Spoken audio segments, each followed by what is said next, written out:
の猛攻を軽くいなしている。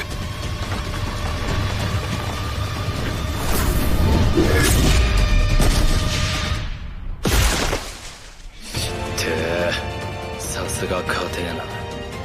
2年前今度は地面に巨大な穴を開けていた。同じくらいの火力が必要ってことが。 Hey guys, this is Zetu MMOgraphia. Today I want to share with you my best Necromancer starter build. This is build I'm going to start with on the game launch. I made this character 2 days ago as a test how far I can get without any special gear investment. So let's say it was my launch test. And outcome is amazing. Just look at the screen, I'm destroying whole content without any special effort. Off-screening enemies all the time, healing myself like a crazy. But let's start from the beginning. For start with this build you're gonna need one item, staff, Aberrant Skull. To get maximum DPS output we're gonna need some more uniques, but those are not mandatory to make this build works. Coming back to the staff. There is high chance you will get it through your leveling way, since it can drop already on level 38. You can also try chancing it with the rune of Ascendance and any two-handed staff. This is how I got mine. We want the best roll on maximum wraths and level of wrath skill. More is just better damage increase. Everything else can be farmed out already using this build. So you have the stuff already? Let's see how it works. I'm gonna show you a build mechanic on dummy. We're gonna start with placing our abomination somewhere on the map. And we're gonna put Dreadshade on it. So if minions are not in the range of those abomination, they are getting a lot of buffs. And then basically we are just starting placing our minions. We drain from them. And as you can see, they are not dying. We're getting mana. And this is how it works.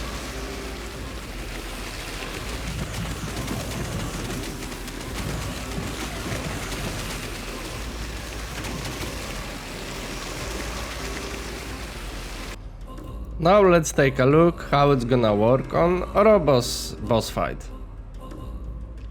So we have Abomination, we again placing Dreadshade on it, we wait until boss will spawn, and we're already starting summon our minions.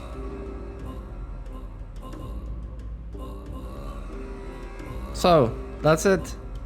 Let's take a look at our passive tree. I'm not gonna go one by one with every passive. Please check for Last Epoch tools link down below, and I will mention only the important ones. In the Acolyte tree there is nothing special about it, we just want to place 20 points to get over with it, so we can spend points in Necromancer and Leech one. We have to put 5 points in the Leech tree to get access to Drain Life. Drain Life is really necessary, it's going to maintain our health and mana, it's gonna drain it from our minions. When this is covered, we're gonna go to the Necromancer tree. Let's go through the most important ones. We are taking the River of Bones for awesome leech life on crit and additional crit. We are going to leech from our minions, so they must leech to stay alive. We will have enough crit to make it work.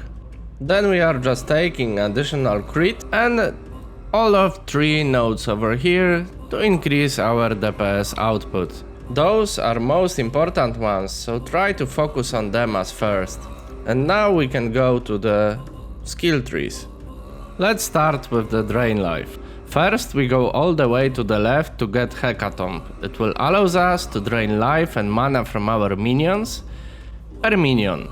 Thanks to it, we will be able to spam our wraths with no mana issues at all. Just remember to always place it under them.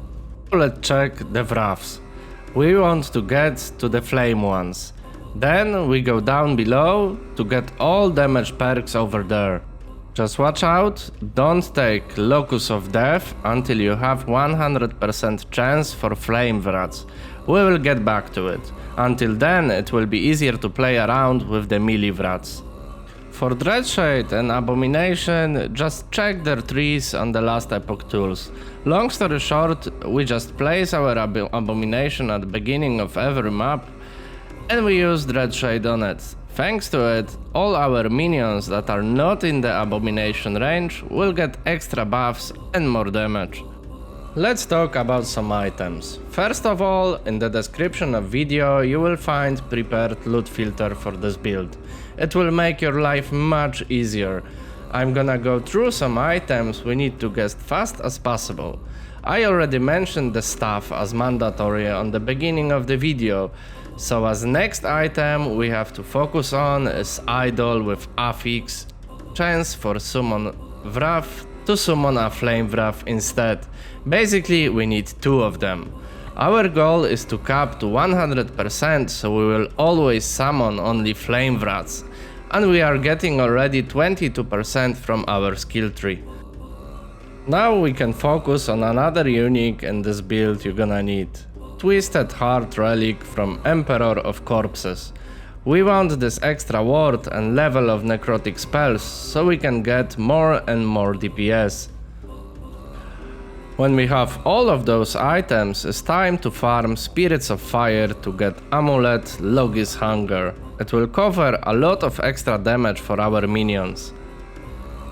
Chest piece for this build is just a personal preference. My choice was Titan Heart for extra survey. On all other items we are going to stack minion damage, minion health, minion critical, spell power and fire damage. Just use mentioned loot filter and you will find everything what you need. And that's it for this build. You can easily farm above 200 corruption with it and collect all gear you're gonna need for all of your tunes at start of the Last Epoch. Getting some items with legendary potential will increase damage a lot. There is still place for improvement, so as I'm always saying, try different items, check what you like. Remember, Last Epoch is game of choices. We will be streaming game from launch on our Twitch channel, and I'm gonna start with this build, so if you have questions or you want to talk about it, you will find a link down below in video description, or just leave a comment. Thanks and good luck!